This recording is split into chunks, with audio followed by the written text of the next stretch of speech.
Welcome everyone to our third webinar of our Immunoassay Applications Week series, where we have live workshops every day going over best practices for different immunoassay applications.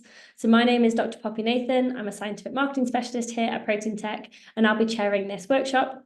And I'm really excited to have Dr. Amy Turner with us today to discuss all things Western Blot. So we will have a Q&A session at the end, and I can answer some questions throughout in the chat. So please put any questions that you do have in the comments or in the Q&A box, and then we can come back to those at the end. But just before I hand over to Amy, I'd like to give you all a brief introduction to Proteintech in case you are unfamiliar with us as a company. So Proteintech is a leading life science reagent manufacturer. We were founded in 2001, and at that time we were a primary supplier of antibodies. We now have antibodies against over 14,000 human proteins, which covers about 2/3 of the total human proteome. We also offer immunoassay kits, including ELISA kits, IHC kits, cell separation kits, and antibody labeling kits. But since then, we've massively expanded our portfolio, and we've now got several more product lines. We have our humankind branded range of recombinant cytokines and growth factors, and all of our recombinant proteins are expressed in HEC293 cells, so you can be confident that they'll have the native folding, post-translational modifications, and glycosylation that you would expect to see in human proteins, which ultimately increases their bioactivity compared to proteins that are raised in something like an E. coli system. Importantly, we can manufacture all of our recombinant proteins at a GMP grade for use in cell and gene line therapies. We also have our Proteintech branded nanobody-based reagents, and nanobodies are actually very interesting because they're about 10 times smaller than traditional antibodies, and they combine to their targets with extremely high affinity, making them ideal for things like immunoprecipitation, super resolution microscopy, and protein purification. And finally, we have a subsidiary of Proteintech called Proteintech Genomics, which manufactures antibodies conjugated to oligonucleotides, which allows you to perform protein quantification alongside your RNA single-cell sequencing. So all of our award-winning products are self-manufactured. We have the largest portfolio of antibodies for the human proteome, and we have a rapidly expanding portfolio of recombinant antibodies. For convenience and testing, we provide most of these antibodies at a 20 microliter trial size for convenience and testing. We fully understand the importance of high quality product validation. So whenever we test new products, we validate with relevant sample types, appropriate experimental controls, and we validate using knockout and knockdown models wherever possible. All of our validation data is open access to our customers and available on our website. And we're a company of scientists, so we have an in-depth knowledge of immunoassay applications, and we can offer outstanding technical support for all of our customers. We have 7 inventory sites and manufacturing and research sites on 3 continents, which means we can offer next-day delivery to many countries across the globe. We always like to highlight that we define our success as a company through our customers' scientific success, specifically by helping you guys publish impactful research faster. We actually have over 350,000 citations globally, which makes us one of the top 4 cited antibody companies. And I also just want to highlight that as a company, we strive to make the searchability of our products as user-friendly and informative as possible. We've launched some new validation initiatives to help you guys select the right products. So we've experimentally mapped our recombinant antibodies, and we're sharing that epitope information with you through our unique 3D epitope viewer. So this allows you to interact with epitope structures and explore binding sites so you know exactly where our antibodies bind. We've also introduced advanced filter options to help you find exactly what you need, including our immunogen selection function. So this allows you to filter for antibodies generated specifically from your region of interest. And additionally, you no longer have to filter through all of the variations of an antibody from the search results. You can view all formats, including conjugations, buffer formulations on just one page, which ultimately is here to help streamline the process for antibody selection for our customers.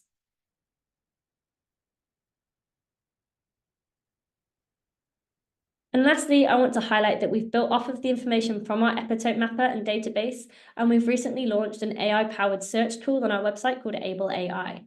Able allows you to directly chat and ask for product recommendations, help for experimental design, and access relevant validation data, citations, and resources.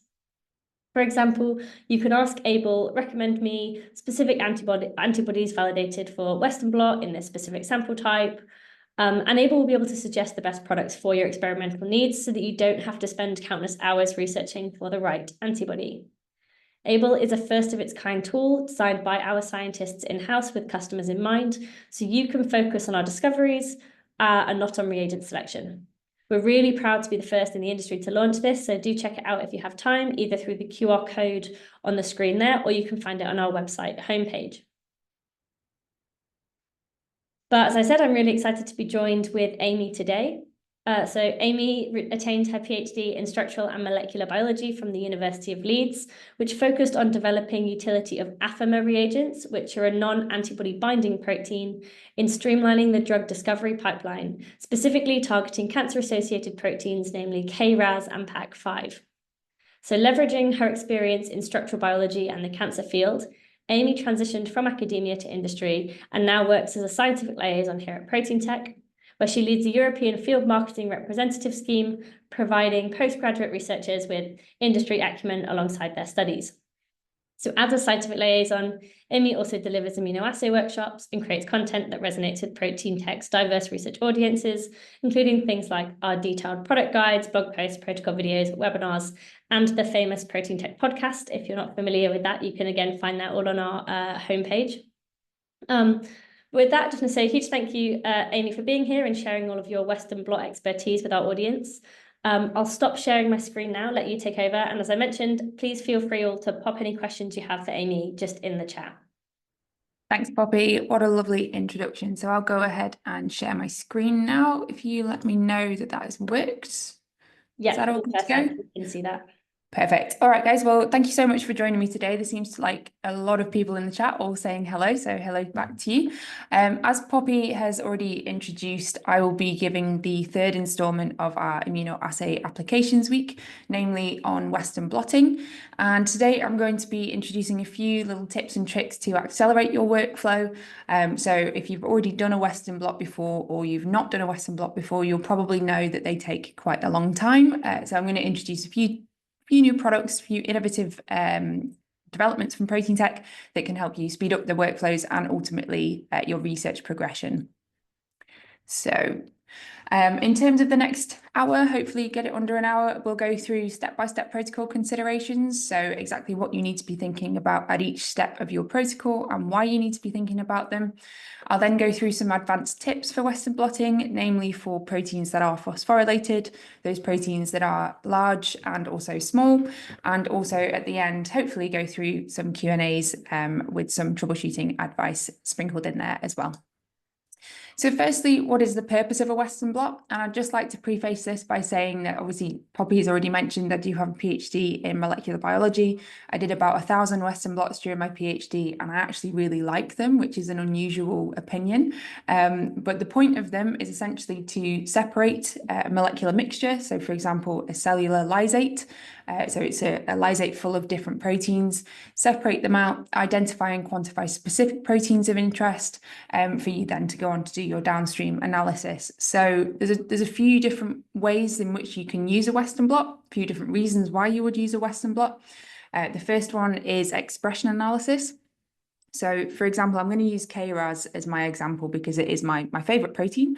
If I was to look at KRAS, it's a cancer-associated protein. If I was to want to know the expression of KRAS in lots of different cancer cell lines, I could take my cancer cell lines, I could lyse them up, run them down an STS page gel, perform a Western blot on them and see exactly how much RAS was in each cell line and compare them to each other using immunoblotting. You can also use a Western blot to analyze post-translational modifications. So for example, if I have a cell line and I stimulate it with EGF, that would set off cell proliferation pathways. You can have a look for phosphorylation analysis. So for example, using the MAP kinase pathway, when you stimulate a cell line with EGF, MAP kinase pathway gets activated. Lots of different proteins will then subsequently be phosphorylated. You can run a Western blot to see how much of your protein is phosphorylated. So using a phospho-specific antibody against a protein of interest, for example, ERK or AKT. You can also look at protein localization. So for example, taking a cell line, you can fractionate it into whole cell lysate, cytoplasmic lysate fraction or nuclear fraction, run all of the fractions down a Western blot, blot for your particular protein of interest and see in which location in the cell your protein most wholly resides. And you can also use a Western blot as a post-processing step for interaction analysis. So, for example, using immunoprecipitation, which is another immunoassay that potentially is being talked about this week. So, for example, pulling protein A out of your sample lysate, running it down a Western blot and blotting with antibody, blotting for protein B with a different antibody to see if protein A was able to pull out protein B from your molecular mixture. Now, this is not kind of an extensive list of why you would use a Western blot. There is kind of a multitude of different utilities, but these are kind of the main examples of where you would use a Western blot. So in terms of the whole workflow overview, this is a kind of very simple schematic on what you do. And over the next few slides, I'll go through each individual step in a bit more detail and let you know what you need to be optimizing at each step. So the first step is preparing your protein sample. So if we're going to use the example of a cell lysate, this would be solubilizing your cell lysate to make sure all of those proteins are soluble and accessible. You then run the cell lysate down an SDS page gel, so separating your proteins based on molecular weight. You then take the gel that's got your proteins nicely resolved in it, transfer that onto a membrane, which is a little bit more robust, so your proteins move out of the gel and onto the membrane. You then block your membrane in traditional protocols. I will be talking about why you might not need to block in later slides. You then add your primary antibody, which binds to your protein of interest. You then add your secondary antibody, which binds to your primary antibody, and it has a detection moiety on there so that you can ultimately detect your protein of interest with this antibody interaction. So that's the main workflow, and over the next few slides, I'll go through a little bit more detail on how you do these. So starting off with preparing your protein sample. So like I said, Western blotting is kind of ubiquitously used throughout labs, and there's multiple reasons why you would use it, and there's multiple sample types that you can use, you can do a Western blot on. So sample types can be cell lines, primary cells, tissues, even whole organisms. So for example, if you are working with Drosophila or other model organisms that are quite small, you can actually homogenize the whole tissue of the whole organism and run that down a Western blot too. I did a lot of structural biology during my PhD, so I worked a lot with recombinant proteins and purified proteins. You can also run Western blots on these to check the purity of them, and many more different sample types as well. Now, the main kind of aims of the lysate preparation, the sample preparation, are to solubilize your proteins by breaking down the intra and intermolecular interactions. So you take your cell, in this case, hopefully you can see my mouse. If we take a whole cell, you want to start degrading or solubilizing the cell membrane, getting down to the quaternary structure of your protein, which is the protein complexes, so protein-protein complexes, then down to your tertiary structure, which is your single protein on its own, down to the secondary structure, which is the pleated sheets, so beta sheets or alpha helices, and then all the way down to that primary structure of just the amino acid sequence, nicely linearized and soluble. Now, during this process, what you also want to avoid is protein aggregation and precipitation, which can ultimately lead to sample loss. So there's a bit of a seesaw mechanism. You need to balance solubilizing your proteins whilst keeping them happy enough not to aggregate out of solution. So the main way that you will kind of lyse your sample, if we're taking a cell lysis here, is using a lysis solution, so chemical lysis.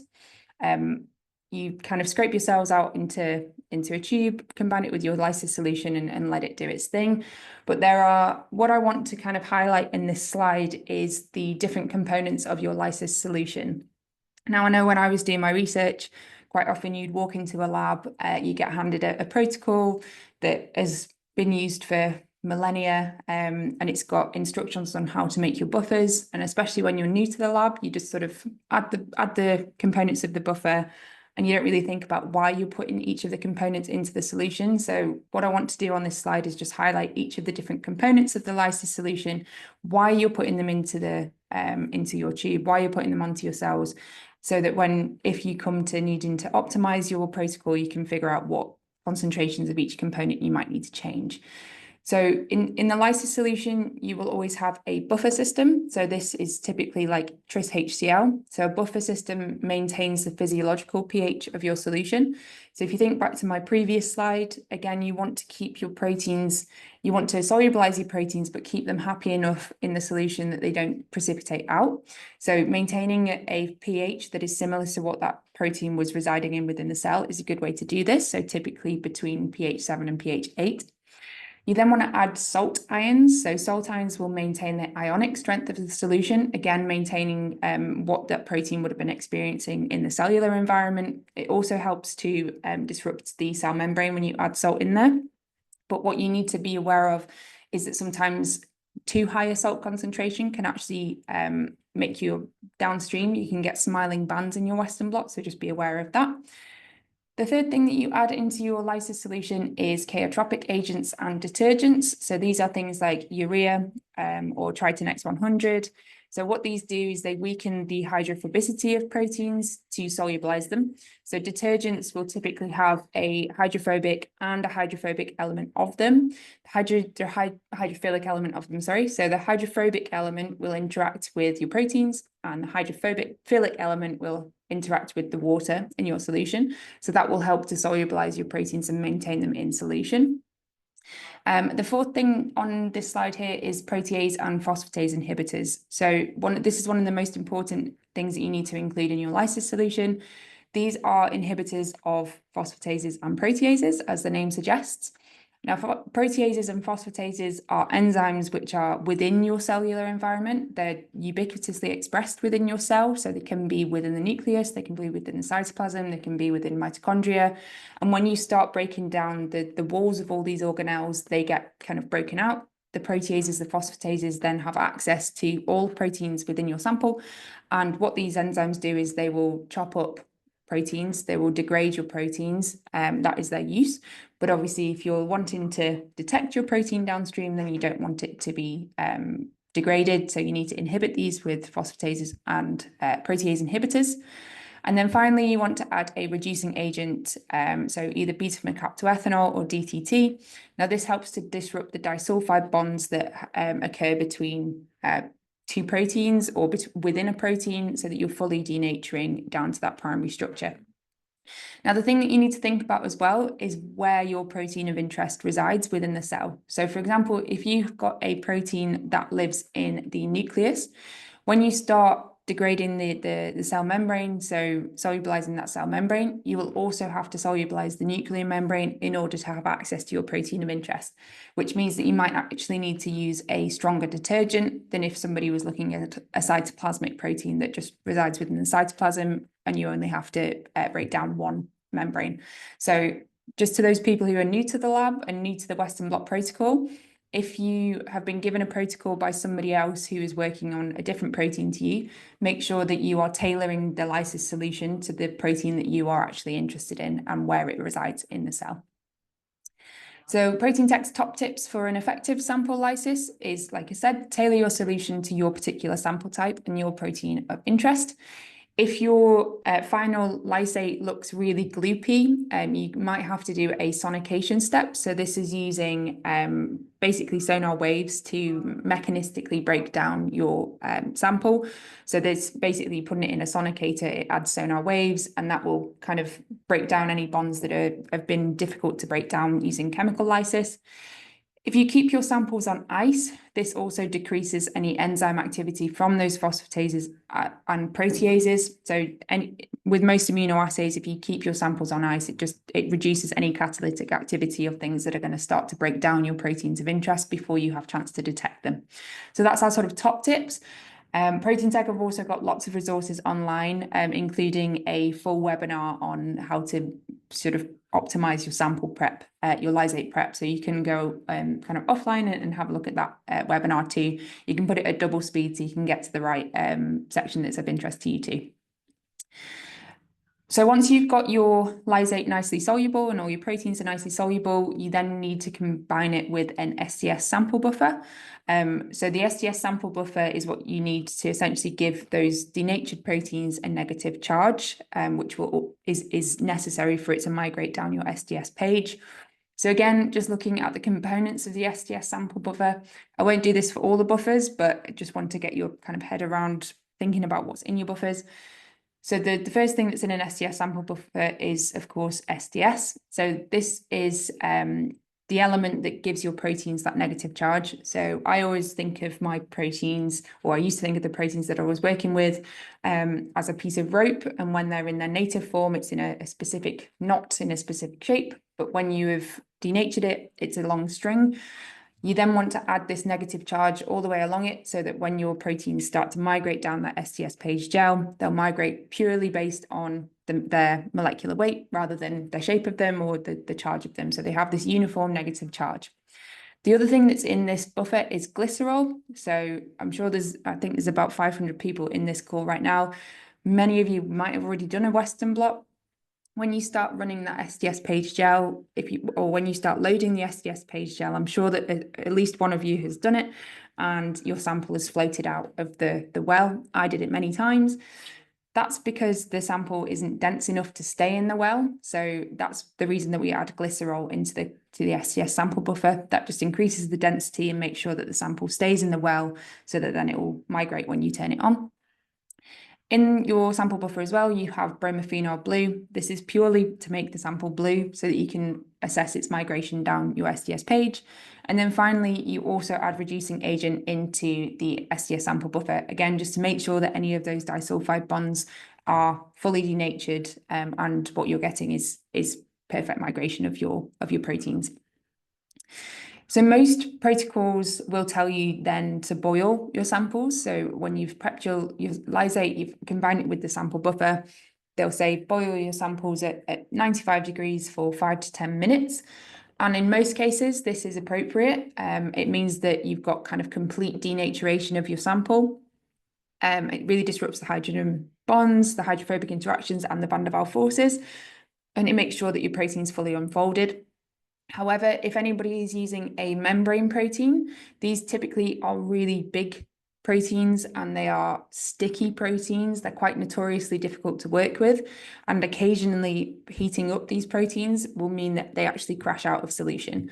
And if that happens, they can aggregate and clump together and not actually be able to migrate down your subsequent STS page gel. So if you are using a membrane protein and you are having issues with detection, so for example, in this gel here, what we can see is that this transporter, big membrane protein, you can see it's running at sort of 160 kilodaltons there. When we haven't boiled it, we could get really nice detection, really clean detection, but actually when we have boiled it, we can't see anything. And that's because it's stuck at the top or it's precipitated out of solution.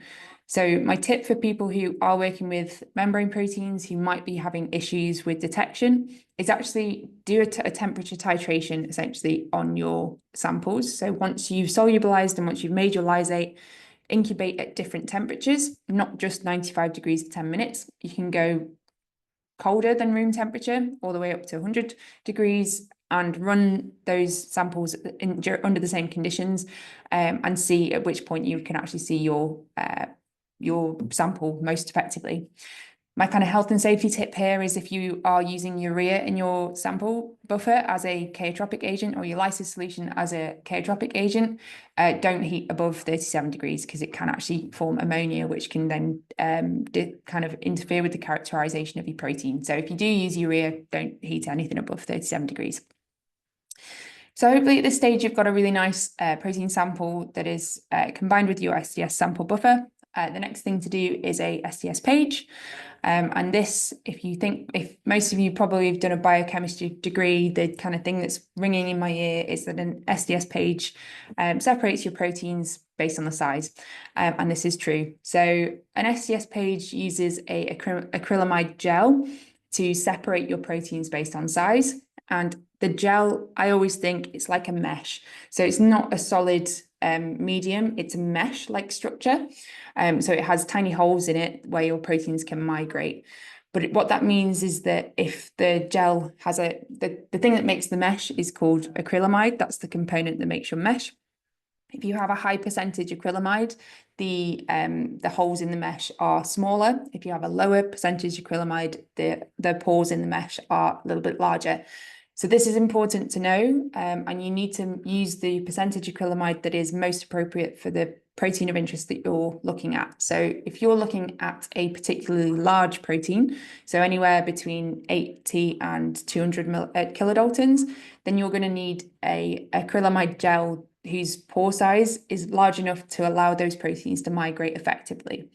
If you're looking at a tiny protein, so anything from sort of 10 kilodaltons to 30, 40 kilodaltons, then you're going to want a higher percentage acrylamide gel, so one with smaller pores, so that those smaller proteins can migrate effectively, and the larger proteins will kind of stay at the top. So smaller proteins migrate faster.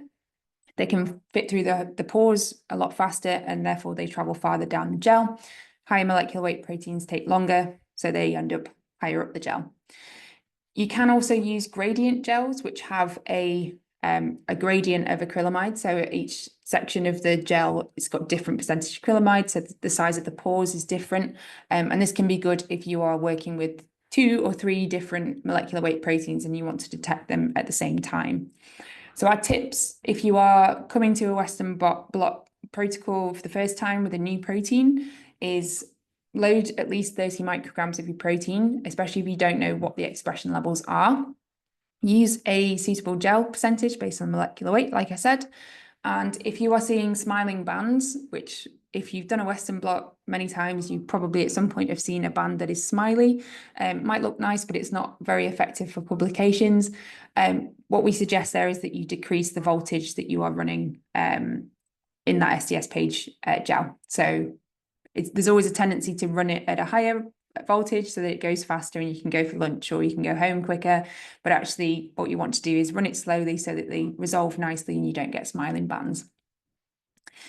At this point as well, don't forget your molecular weight ladder, and do be careful to use a protein molecular weight ladder. I many times used a DNA ladder, but this allows you to determine the molecular weight of the protein of interest that you're interested in, and it makes sure that you're actually validating. So it validates the antibody. So for example, if you're looking for a 50 kilodalton protein and the antibody detects something that is at 50, then you can kind of assume that the antibody is targeting the right thing. It's also really important to use a molecular weight ladder for assessing the gel migration. So if you've made your own gels, what you want to know is that it's consistent all the way through. You've got like consistent pore sizes, and that the proteins will be nicely migrating. Usually molecular weight ladders are coloured so you can see them, and they're an indicator that the gel is run properly. And if they've kind of run all skew with, then you can safely assume that the gel composition might need optimizing. It's also good for checking the transfer efficiency. So when you transfer later on, the proteins move out of the gel and onto your membrane. If you can see that all of the coloured bands have moved onto the transfer membrane, then again, you can safely assume that you can move on with the protocol. So again, if you are coming to the Western Blot for the very first time and you want to optimize really effectively all the way through, something that I recommend doing is actually doing a Kamasi blue stain after your SDS page. So when you run your SDS page, you'll have hopefully nicely resolved your proteins based on size, and you'll have a gel that has all of your sample lysate all nicely separated. But what you want to do at this stage is actually check that your lysate was effective, and your gel composition is optimal for your particular protein of interest. So what you can do here is do a Kamasi blue stain, which is where you take your gel and incubate it in Kamasi blue. Kamasi blue binds to hydrophobic and basic amino acids, which are rife within most protein structures. And it gives you these really clear blue resolved bands, which indicate your proteins. And that should show up against a clear background of the gel. It's a really simple procedure, and what it shows you is essentially how effective you've been able to lyse your cell samples, and how effectively you've solubilized your proteins. So what you want to see is this. So the sample on the right here, you can see really clear blue bands all the way along. What you don't want is a big clump of proteins at the top. So if you do have a big clump of proteins at the top, that's indicating that either your gel percentage is too high or your lysate isn't effective. So you need to go back to your right at the very beginning and optimize your cell lysate procedure. What I will say at this stage is that if you do decide to do a Kamasi Blue to check your lysate, you kind of can't then do the Western Blot after it. You're going to have to run this in parallel because this is an irreversible step. But once you have optimized both your lysate and your STS page gel steps, you then go on to transfer. So like I said right at the beginning, the transfer is essentially moving those proteins that are in the gel now onto a membrane. So it's a little bit more of a robust medium that you can then use to immunoblot, so using antibodies to detect your protein of interest. And there are two main methods that people now use to do this. So wet transfer is the kind of traditional method. It's what was always used back in the day. Basically, you take your gel that you've resolved your proteins on, you put it next to the membrane, you sandwich that with blotting paper, and then put that into a cassette, which is then submerged in transfer buffer. So it's all within transfer buffer. You then add a charge to this, and those negative proteins will move out of the gel and onto the membrane. It takes about 1 hour to 2 hours or overnight, and it's really good for high molecular weight proteins and low abundant proteins because it's really, really efficient. So I think the active kind of submerging it all within that transfer buffer kind of helps to push those proteins out of the gel and onto the membrane. However, most people these days actually use semi-dry transfer methods, and this is because it's a little bit faster and a little bit more convenient. So the difference here is that the whole kind of sandwich stack of your gel, your membrane, and your blotting paper is not all submerged in transfer buffer. It is held between two electrode plates that you kind of put into a little cassette, and it takes between 5 minutes and 30 minutes to transfer all those proteins. So it's a little bit faster and usually a bit more convenient for people. It's suitable for a wide range of molecular weights as well. However, if you are struggling with the transfer efficiency, especially if you're using a really high molecular weight protein, then I would suggest going all the way back to wet transfer because it is just that bit more efficient. The other thing that you need to think about, and it's something that I never thought about when I was doing my PhD, is actually the membrane of choice. So there's two main membranes that you can choose from. You've got PVDF and you've got nitrocellulose. So I genuinely didn't think there was much of a difference, but actually there's a massive difference. And if this is the one thing you take from this session, just remember it. So the biggest difference is actually the way that these membranes stick to your proteins. PVDF membranes will stick to your proteins using hydrophobic and dipole interactions. Nitrocellulose membranes will stick to your proteins using hydrophilic and electrostatic interactions. Now, you might think that doesn't matter as long as they're sticking to my proteins, but actually 80% of antibodies use hydrophilic and electrostatic interactions to bind to your protein. And if you've already masked those interaction sites using the membrane, then actually you can be kind of decreasing the signal that you might get from that antibody that will also use those sites. So my tip would be to use PVDF membranes if you are struggling with the signal strength of your ultimate detection. They have a higher sensitivity and they also bind to your, they've got a 2 times higher binding capacity than nitrocellulose, which means that they bind more protein. Something to think about as well here is that the membranes, much like the agarose gels, are also like a mesh. So again, they have pore sizes. So you need to think about the pore size that is most relevant for your protein of interest. So pore sizes can range from 0.2 microns to 0.45 microns. And again, you just need to make sure that if you're, for example, looking at a tiny protein, so 10 kilodaltons to 30 kilodaltons, you don't want to be using a pore size that is too big because that protein can actually go onto your membrane and out the other side. So make sure that you're using the right one for you. Another tip here is actually once you've done your transfer, your gel should be empty of protein. And there is a way that you can check that. You can go back to that Kamasi Blue staining that I talked about earlier. Very quick stain, incubate in the Kamasi Blue stain for maybe an hour, do a destain, and what you should hopefully see is that there's no proteins there. There's no detection of any of those blue bands, and that would indicate that you've had an effective transfer.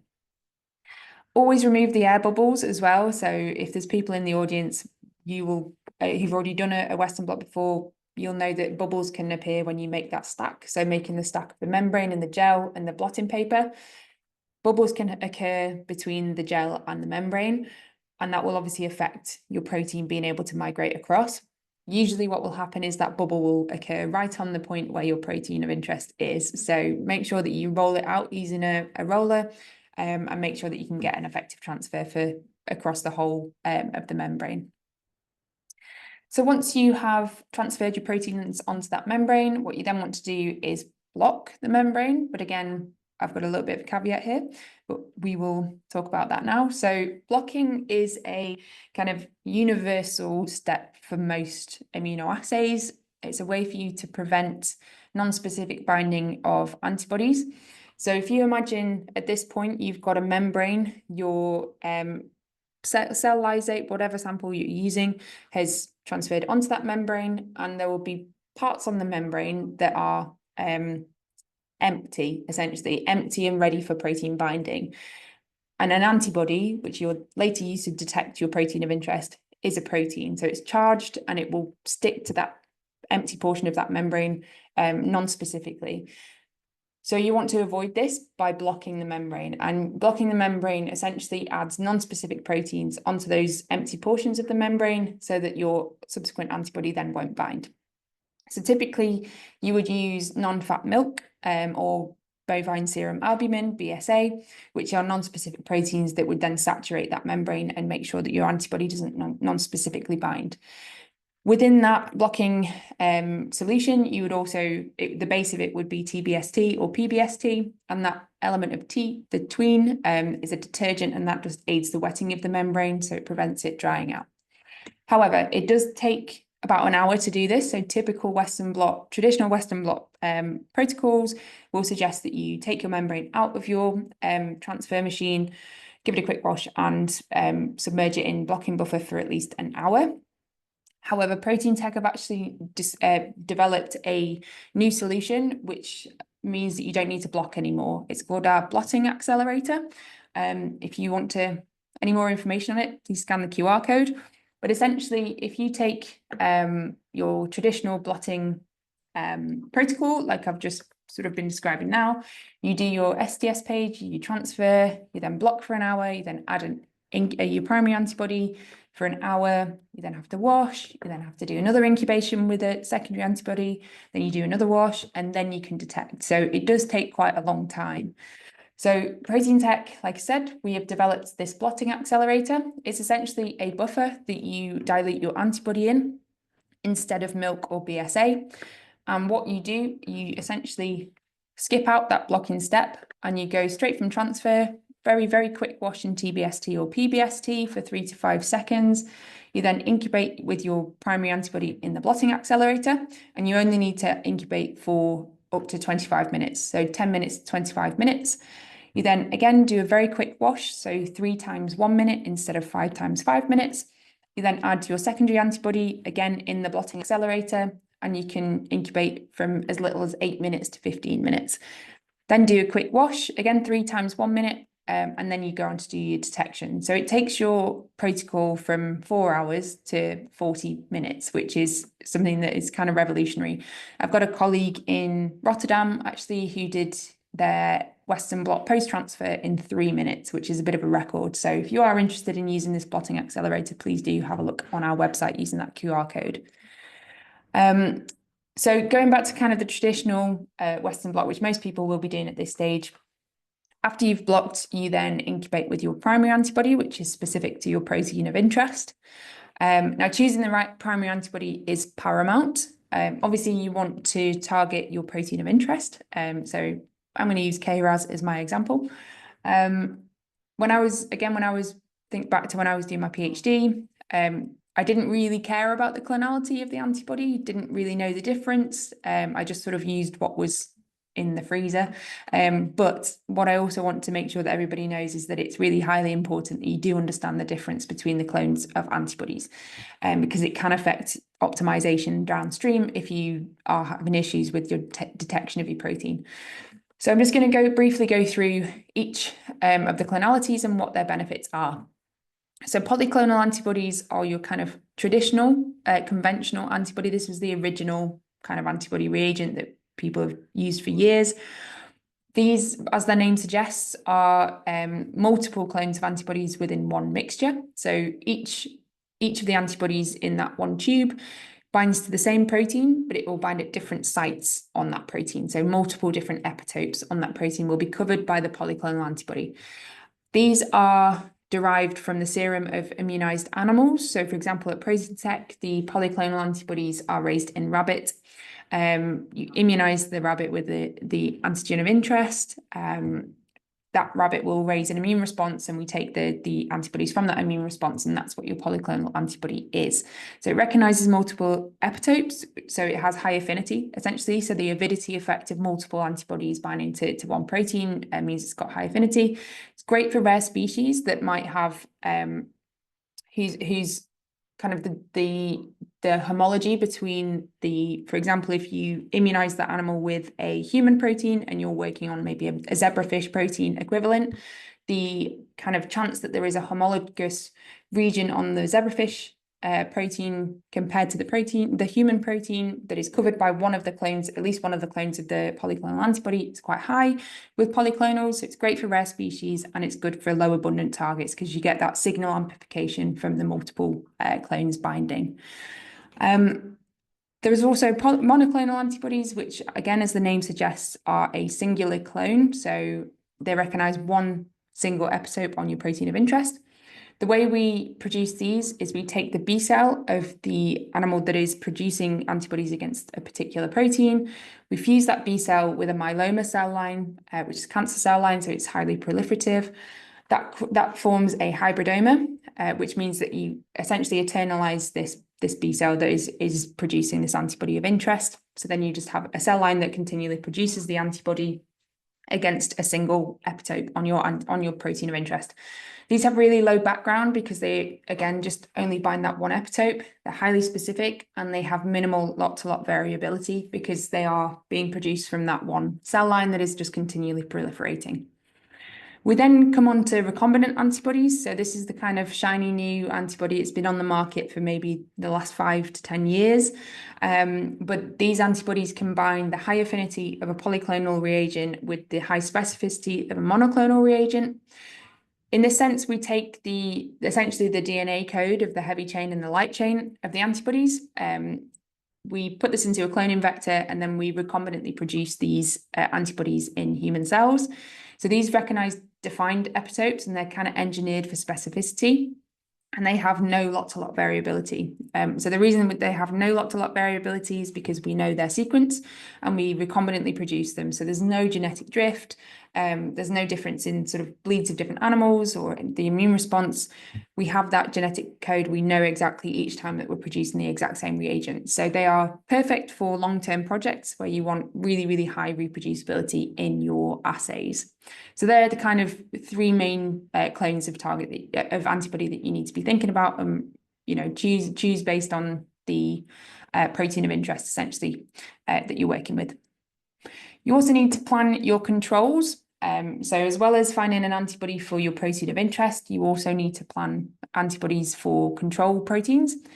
The kind of mothership of a control protein for a Western blot is your housekeeping proteins. So these are proteins that usually are involved in the structural parts of the cell or metabolic parts of the cell that will not change depending on kind of the conditions that you put your samples under.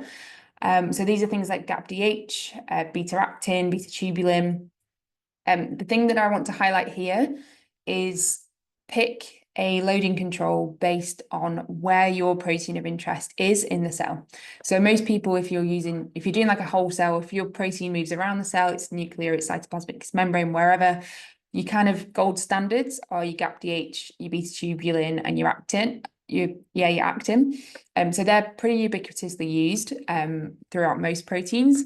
But if you're using a mitochondrial protein, if you're studying a mitochondrial protein, you might consider using a loading control that is actually more suitable for mitochondria. So using maybe COX-4 or VDAC1, which are within the mitochondria and will sort of be more appropriate for your target of interest.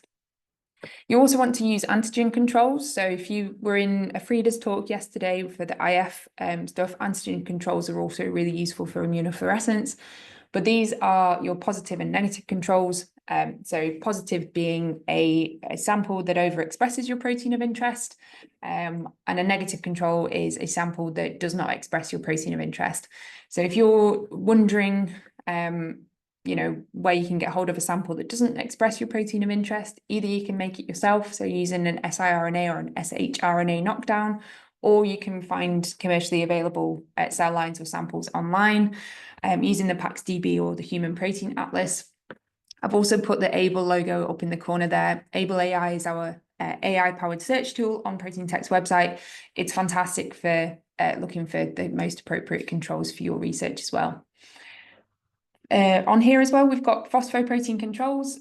So if you're looking at a phosphorylated protein, I always recommend looking at the whole total protein as well. So if you're looking at phospho AKT, for example, also look at AKT as a whole, so not just using the phospho-specific antibody. You should always do a no primary antibody control as well if you are in the kind of first stages of optimizing your protocol. So this is essentially, like it says on the tin, not using a primary antibody, just using a secondary antibody, and this will check that your secondary antibody isn't non-specifically binding to the membrane or to the sample, something in your sample. You also want to do an isotype control. Again, an isotype control if you're really wanting to optimize very, very efficiently at the start of a project or the start of an assay. Isotype controls are super important. An isotype control is essentially using an antibody that is from the same host. It has the same IgG class and subclass, but it does not bind to your protein of interest. So essentially, it is the exact same antibody that you have for your protein of interest, apart from the antigen binding domain. So apart from the bit that is specific for your protein of interest. And what this does is it makes sure that if you use this as a control, it makes sure that none of the backbone of the antibody is actually doing anything non-specific on your membrane. And if it is, then you can use a different antibody essentially. So I did actually want to share, like as mentioned, Able AI is super useful for planning your experiments. And if you've been to the other immunoassay workshops this week, I'm sure that they've also highlighted it. But I just wanted to give an example of how you could use it for Western Blotting. And again, I've used my favorite protein KRAS. So what antibody combination should I use to best detect KRAS in Western Blotting? That is a question that I asked Able this morning. It came up with the KRAS specific antibody, it came up with a pan-RAS antibody, and then recommended secondary antibodies for a combination assay there. So it's super useful for you to pick the initial antibodies right off the bat that have been validated for Western Blot. And then I said, is there any more tips that you have for detecting RAS? And it's given me antibody selection. So it's delved down into the different isoforms of RAS, so 4A and 4B. And what it actually came up with here, which I didn't think of, is actually changing the blocking reagent, so from milk to BSA in this case. So even if you think that you know your protein of interest, just put it into Able and see if it comes up with something different, because it is super useful. So moving on from primary antibody controls, after you've done your primary antibody incubation, so typically if you're doing a traditional methodology, you will incubate your membrane for an hour with your primary antibody, unless you're using the blotting accelerator. You then give it a quick wash, so 5 times 5 minutes, and then add your secondary antibody to detect your primary with a detection moiety on there. So there's a few things that you need to think about. So choosing the right secondary reagent. If you're using an antibody, obviously you need to use a secondary antibody that can bind to the host species of your primary. So for example, if you've used a rabbit primary against RAS, you want an anti-rabbit secondary. The thing that I want to highlight here is if you're using a mouse primary, you can actually detect different subclasses of mouse primary antibodies with secondary antibodies that differentiate between the different IgG subclasses. So IgG1 and IgG2A, you can get secondary antibodies that bind them differentially. And then if you're using an antibody, you need to think about the detection moiety that you want to use to ultimately detect your protein of interest. So there's a couple of options. One is HRP, so horseradish peroxidase. This is a typical secondary antibody conjugation. It's an enzyme that when you add the luminol substrate to, it oxidizes it, and through that oxidization of the luminol releases light that can then be detected by either an X-ray film or a CCD camera. You can also use fluorescently labeled secondary antibodies, which can give you a little bit more ease of multiplexing, and you get greater quantitative dynamic range, which essentially means you can quantify a little bit more accurately how much protein is on your membrane. If you don't want to use an antibody as a secondary reagent, there is also other options, especially at Proteintech. So we have nanosecondary reagents. So these are the nanobodies that Poppy mentioned right at the beginning. And then we also have Flexible 2.0, which I believe is on my next slide. Yes, it is. So Flexible 2.0, again, if you were in the imaging immunoassay talk yesterday, you might have already seen this, but essentially it is an antibody labeling kit, which will label your primary antibody with either a HRP enzyme or a fluorescent molecule, and it takes 10 minutes. So you take your primary antibody, it doesn't need to be from Proteintech, it can be anything that you've already optimized for your particular assay. You incubate it with the Flex linker. So again, that will add either a HRP or a fluorescent molecule, depending on what your detection moiety is. Incubate for 5 minutes. You then add a quencher, which will mop up the spare linker, and then you then put that antibody directly onto your sample, if it's IF, or your membrane, if it's Western blotting. So it literally takes 10 minutes. If you combine that with our blotting accelerator, and we do sell kits, so they're called SpeedAb Western blot kits, you can actually essentially do a one-step detection of your protein of interest, and it takes literally 2 hours, which compared to a traditional Western blot, which would take 5 hours, where you do, your primary antibody, you wash, your secondary antibody, it's a lot easier. So again, if you're interested in speeding up your Western blot, you can either just use the blotting accelerator, or you can use our kits, which combine the antibody labeling kit, which adds the HRP to your primary, and then your blotting accelerator, so that you can do it in 2 hours and either do another one as you repeat, or you can go home early, depending on what your day's looking like. So finally, we've got our detection. So at this point, you've got your membrane, you've got your protein of interest, you've got your primary antibody bound to your protein of interest, and then you've got your secondary antibody bound to your primary antibody, and that secondary antibody has either a HRP or a fluorescent molecule, so that you can then detect your initial protein of interest. So I'm going to go a little bit deeper into the chemiluminescent detection. So there are, like I said, you have a HRP molecule that is bound to your secondary antibody or your primary antibody if you've used the flexible HRP. What you need to do is then add a substrate. Luminol is the substrate, which then gets oxidized by that HRP enzyme and releases light. Now, the substrate choice, there are options. You can have, so at Proteintech, we have Signal Bright Pro and we have Signal Bright Max. The Max allows you to detect up to femtogram levels of protein, so a really, really tiny amount of protein. So this is great if you're working with really low abundant samples, so if your protein of interest doesn't express very well, or if they're precious samples. So if you're working with patient samples and you don't want to use loads, you can use this really highly sensitive Signal Bright Max, which can essentially amplify that signal a bit further. So again, scan the QR code if you want a bit more information on the ancillary products that we've got for Western blotting. So now moving on to advanced tips. So I've been talking for quite a while. I've got about 10 minutes left. Hope you're still with me. So phosphorylation. So my advanced tips for phosphorylated proteins. So again, going back to my PhD, I was looking at KRAS, I was looking at MAP kinase signaling, I was looking at PAKT signaling. What I would always suggest for anybody looking at a phosphorylated protein is make sure you're aware of how many sites your protein can be phosphorylated at, and do those different sites, because a lot of the time your protein will be able to be phosphorylated at more than one site. Different sites will represent different biological context. So PAKT, for example, can be phosphorylated at serine 473 and threonine 308. And those two sites represent different activities of the cell. So make sure that you're aware of which ones you're interested in and which ones you should be targeting with the antibodies.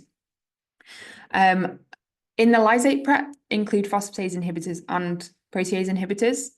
You obviously don't want a phosphatase to come along and chop that phosphate group off your protein before you have a chance to detect it. Keep on ice, obviously, and then also enrich your sample. And by that, I mean load a bit more of your protein than you would usually, so that because essentially not all of your protein will be phosphorylated. You'll have maybe 15% of your protein will be phosphorylated. So you want to make sure you're giving yourself as much chance as possible to actually detect that phosphate group. So add more protein into your STS page. And also look for the non-phosphorylated version of your protein. So for example, in this case, we've looked at phospho-P53, and we've also looked at non-phosphorylated P53. So you can essentially look at the ratio of non-phosphorylated to phosphorylated protein, and that's always just useful information.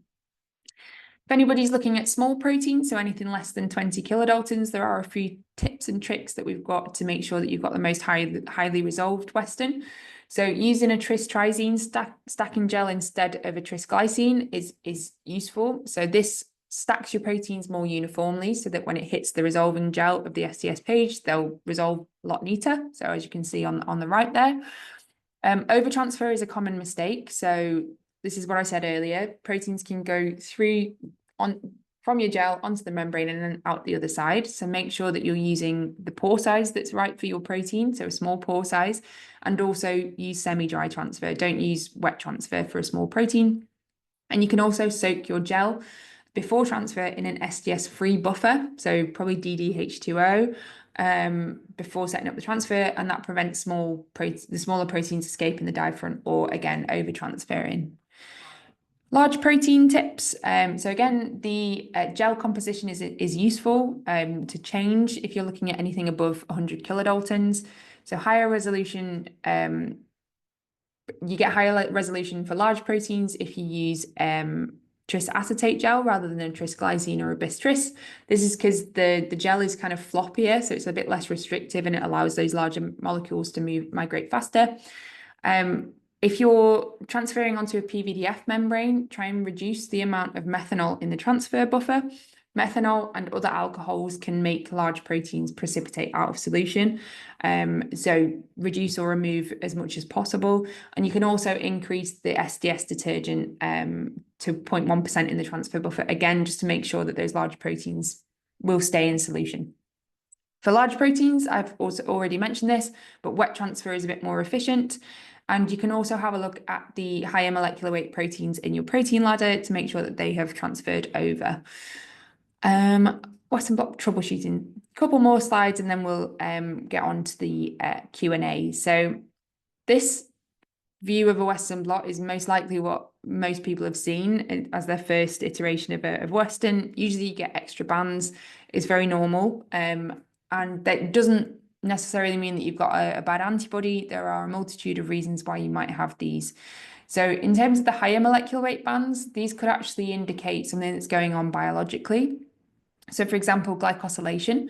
So glycosylation is a post-translational modification which adds a sugar group onto your protein at specific sites on the amino acid code. And in theory, it should only add 10 kilodaltons, but actually what happens is that sugar group essentially reduces the ability of your protein to denature. So it will run a higher molecular weight than you're expecting. So actually higher molecular weight bands could be glycosylation. So you can add PNGase F into your lysis solution to cleave off these glycosylation groups if that's not what you're interested in. Phosphorylation can also make your protein run higher, and also higher order species. So dimerization, tetramerization, oligomerization, higher order species generation can cause these higher bands. So have a look to see if the higher molecular weight is a multiple of what you're expecting, and that would be higher order species. The lower molecular weight bands are kind of what you don't want. So this is indicative of proteolysis, so protein degradation, where your antibody is picking up your protein, but your protein has been essentially chopped up into smaller pieces. So it could be, something to do with the fact that you've got proteases active in your sample. You've done multiple freeze-thaw cycles, or you could have alternative splice variants of your protein. So there actually might be, something that is biologically relevant. So just make sure that you're aware of what your protein can exist in. Isoforms, preproforms can exist. So for example, with insulin. So again, just make sure that you're aware of what states your protein can exist in before you kind of start changing your antibodies. So this is a troubleshooting summary. Essentially, if you've got high background, lower your antibody concentration, increase your blocking concentration and duration, titrate your primary antibody. So your supplier, the reagent supplier, should give you an initial starting point of what you should be diluting your primary antibody at, but do a titration for yourself in your own hands. Go lower, go a little bit higher, see what works for you. You can lower the exposure time if you've got high background, increase your washing time, and always optimize your lysis buffer as a priority. Your extra bands, like I said on the previous slide, use protease inhibitors and sonicate where appropriate. Use fresh sample where possible, and if you can't, make sure that when you've originally made your lysate, aliquot it into just single-use Eppendorfs. Understand your protein's post-translational modifications. So those extra bands might actually indicate that you've got post-translational modifications that you might not know about. Like I said, glycosylation can cause significant migration away from the expected molecular weight. And for lower signal strength, use a PVDF membrane, lower your blocking concentration and duration, check your antibody storage. So antibodies can go off, so just make sure that you're putting them in the right conditions for what your antibody needs. Load at least 30 micrograms or more of your protein if it's a new project and you've never worked with that before. Increase your primary antibody concentration and expose for longer time. So that's kind of the standard troubleshooting advice. I also used Able again for some other troubleshooting specific for KRAS, and it came up with some amazing examples of what you should look at if you are having issues. So if you do have issues, go back to Able, see if it can help you out. But in terms of the take-home messages from this talk, all the way back to the beginning, optimize your lysis and sample preparation as a priority. Your protein may act differently to a postdoc or somebody else in your lab group. So don't just use your protocol, their protocol, tailor your protocol for your protein of interest, and Able AI can help you out there. Don't just change your antibody if you have detection issues. There are multiple steps along the whole Western Blot protocol that need to be optimized before that happens. And Westerns don't have to take forever. So Proteintech have developed the tools, like I said, which can speed up your Westerns and make your research progress a little bit faster. So this is my last slide. If you do want to learn more, we do have lots of stuff on our website. So lysate preparation, webinars, technical guides, blogs, and also for Western blotting. So we've got a protocol video, protocol guides, different blogs. And Poppy has been instrumental in actually developing a Western Blot course, which is free and certified. It's on our learning portal, learn.ptglab.com. So if you want to get certified for Western Blotting, that's also available to you. And thank you very much. I will hand over to Poppy now for any questions. Let me just try and stop my screen share. It's not working now. Oh, sorry, Poppy. It's all. No, don't worry. There you go. That was really, really informative. Thank you so much for sharing. We've had lots of engagement on the chat, lots of questions come through, lots of people saying thank you for sharing your insights. So very clear and useful presentation. I will just quickly share one more slide with everyone, and then we can get into the Q&A. So if there are any last minute questions, please, there's still time, please just put them in the chat. So I just wanted to share with everybody that all attendees for any of the talks within Immunoassay Week will receive a follow-up email, and that will include the recording of all of the webinars. You'll also receive individual certificates of attendance. Please do check your spam folder for those, because they can end up there. And please do be patient. It can take up to 1 week for these to come through. And finally, you're all entitled to a 25% off one full-size primary antibody with the promo code antibody25. But again, all of this information will come through in the follow-up email. As Amy's already mentioned, we do have our online learning portal and lots of resources available on our website. And as well, there's 2 more talks this week at Immunoassay Applications Week. We have an immunoprecipitation workshop tomorrow, and then I'm going to be delivering a ELISA workshop on Friday. So if either of those topics are interesting to you and you haven't signed up yet, again, you can just find them on our website. If there's any other questions you have, you can get in touch directly with us at events@ptglab.com, or if you've got any Western Blot specific questions, you can get in touch with Amy at amy.turner@ptglab.com. But again, this will all be shared with you in the follow-up email. So I'll just stop sharing my screen there. And as I say, it's been a very engaged audience, which is great to hear. We've got a lot of questions. But I'll start off with one that I think a lot of people have issues with is, how can the overall workflow be adjusted to increase sensitivity for low abundance proteins? Great question. So there's kind of a few things that you need to think about there. First is the clonality of your protein. So if you've got a lower of your antibody, sorry. So if you've got a low abundant protein, you want to amplify that signal as much as possible. So using a polyclonal antibody or a recombinant multiclonal antibody is kind of your go-to. Enrich your protein. You can enrich your protein, so you could even do an IP, pull down your protein and enrich it before you do the Western, but that might not work for all workflows. So if you can, try and load a bit more protein onto your STS page blot. Use a PVDF membrane as well. So these have higher sensitivity, they have a higher capacity, so they will bind more protein than a nitrocellulose membrane will. And if you use a wet transfer instead of a semi-dry transfer, then that is more efficient. So if it basically make sure that all of that low abundant protein that is within your sample will move out of your gel and onto your transfer membrane. So it will just increase that detection essentially, or the chance that you will detect the protein of interest. Great, thank you. And off the back of that answer, then we have also had a question about wet transfer. So you mentioned you can do it in as little as 1 or 2 hours, or it can be done overnight. What does the time depend on, and is overnight always going to be better? Not necessarily. So the time depends on the voltage that you run it at. So the voltage is obviously the force that will pull your negatively charged proteins from your gel onto the membrane. If you use a lower voltage, it's going to move slightly slower. If you use a higher voltage, it's going to move faster. So you basically want to don't use a high voltage for a long period of time. Just make sure that it's dependent on that. What was the second part of the question? Is it always better?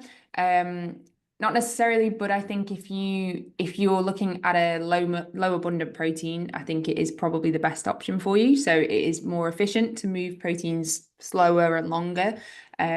But this is because it kind of keeps them more happy. You're not putting too much kind of mechanistic strain on that protein, it could precipitate out. But if you're looking at kind of like a regularly expressed protein, you can just use semi-dry. I think that's absolutely fine. Great, thank you.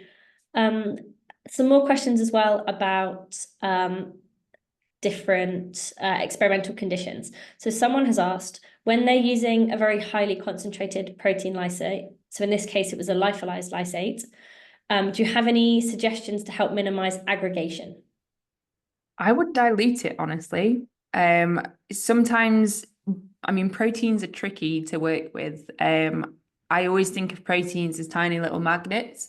They've got charge on them, and if you've lyophilized a sample and it's really highly concentrated, you're essentially forcing these proteins to either stick together or crash out of solution. So I would dilute it to a point where they're not going to be kind of forced to crash out of solution.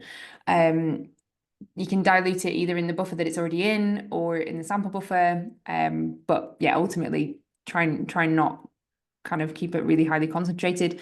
You could potentially add detergents. It's like some detergents in there, so maybe STS, but I would basically have a look at the literature for the particular protein of interest. What else to keep stuff in solution? Yeah, bit of detergent, make sure the salt isn't too high.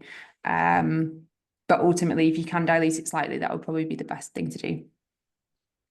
Great, thank you. So we've had a few questions come through about the blotting accelerator. Yep. So someone has asked, Actually, I might just run a few at you and then you can come to them in whatever order. So someone has asked, does the blotting accelerator work with antibodies from different companies?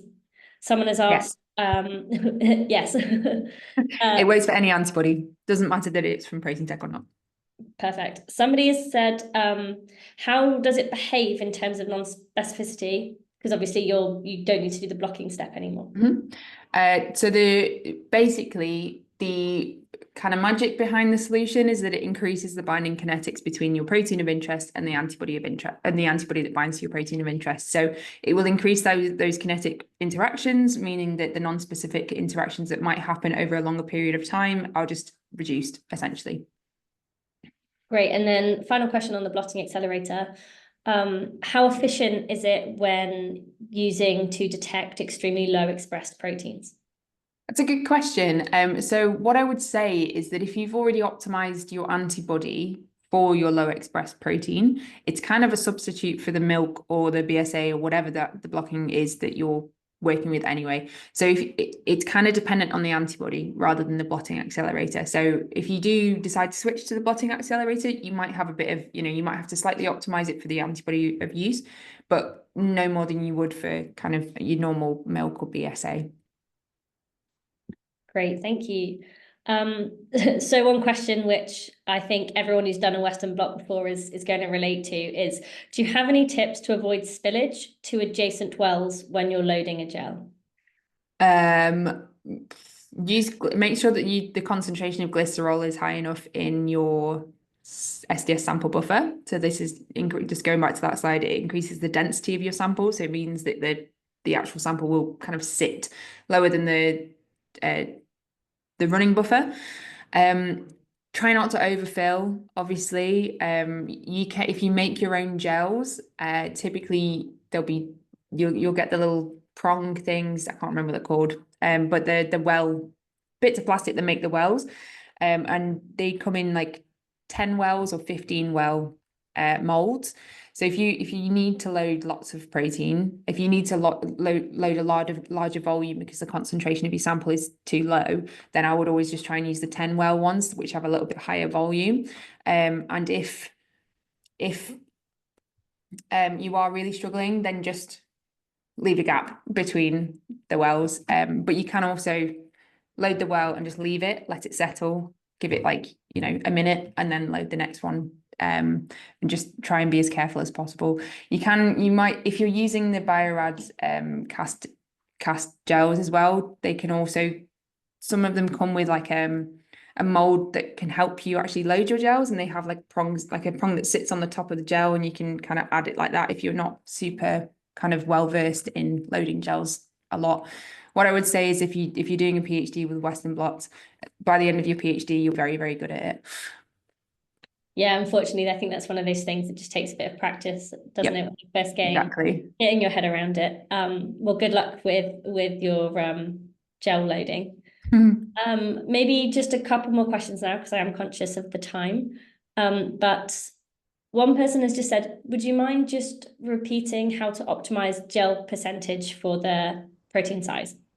Yes. So essentially, the lower the acrylamide percentage is best for higher molecular weight proteins. So this is because acrylamide is the component of if you make your own gels, acrylamide is the component of the gel that will basically give like the gel a mesh-like structure. So it has pores in it. So if you're looking to resolve a really high molecular weight protein, you want those pores to be quite big so that the larger molecular weight proteins can resolve easily. So the less acrylamide you use, the bigger the pores.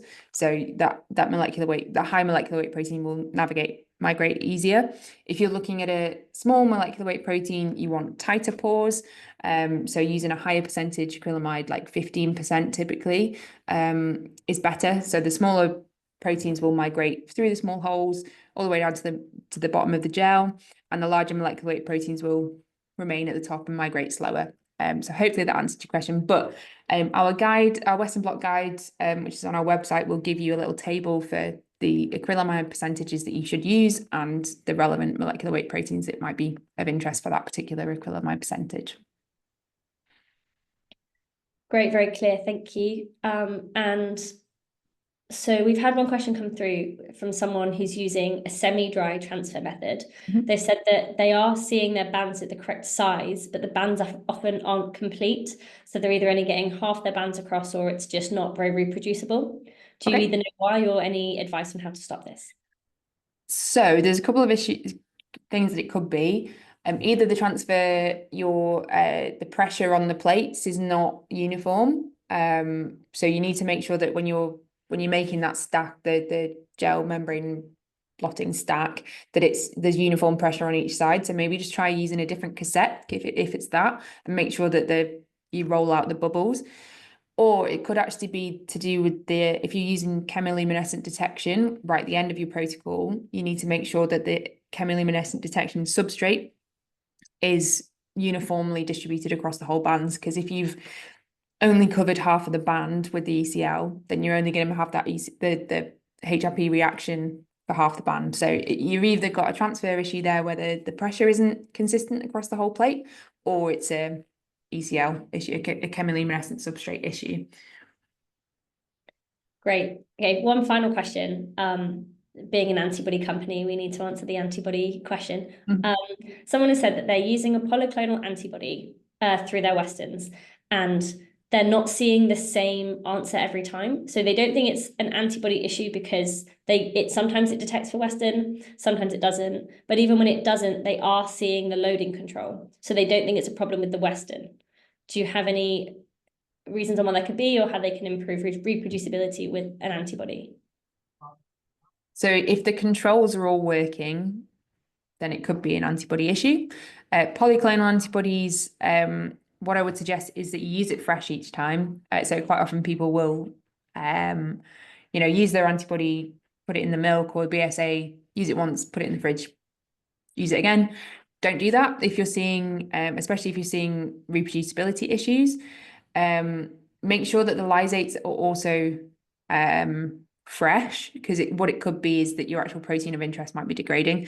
So make sure you're using fresh lysates. If it's a polyclonal antibody, if you're using the same lot and you're still seeing different issues, then I don't think necessarily that it's an antibody issue if it works sometimes, other times. But make sure that you're storing the antibody correctly, and make sure that you're not reusing the same antibody from like when it's been diluted. You could also consider, obviously, if there is a recombinant version of your antibody, trying that, because if the reproducibility issue is between different lots of your polyclonal antibody, then the different type of clone that has the clone of an antibody that has the highest chance that there is variability between the lots is a polyclonal. So if there is a recombinant version, use that. At Proteintech, they're exactly the same price, so there isn't like a premium on that. So try that, and it might work for your issues. Great, thank you so much, Amy. I think we are going to have to call it there, as I say, just because I'm aware that you'll all have experiments to be getting back to. If there's any questions that we haven't got around to today that you do want us to answer, as I say, please get in touch with us directly, or you can look on our website. Amy's already highlighted all the different resources we have available to help with Western optimization. But I just want to say a huge thank you to everyone for attending today. Massive thank you to Amy for sharing your Western blot expertise. I hope you all have a wonderful rest of the day, and I will bring the webinar to an end. Thanks, everyone.